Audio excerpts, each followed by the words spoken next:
what's up guys? So I had this '06 Impala LT, had water leaking into the trunk. So when I had somebody sit inside the trunk to look to see where the water was coming from, it turned out to be the third brake light. The seal in it was dry rotted, then it was like cracked. So what I ended up doing was, you can't buy a replacement seal. You can get the whole brake light, which should come with the seal. It's like $180. But as you can see, I put glue around it, water resistant glue. And then for whatever reason, when I took it apart, there's supposed to be like a bracket right here that was broke. So I used that washer. And this should stop the water leak. As you can see, it's all rusty where the spare tire was.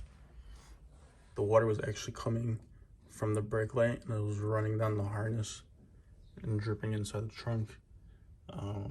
Once I took the cover off that goes here, it started like actually dripping inside the truck.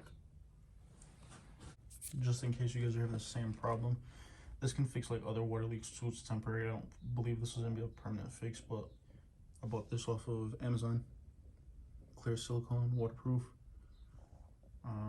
If I remember, I'll put a link in the description, and I just pretty much caked it on.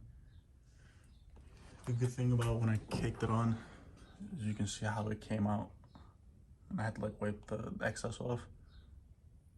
Before I ended up replacing that, I just guessed and I went to pull apart. It's like my local junkyard, then I picked up a seal, but that didn't do anything because obviously it wasn't the seal that was bad. That's pretty much it for this video. Let me know in the description if you guys are having the same issue as I did with the brake light.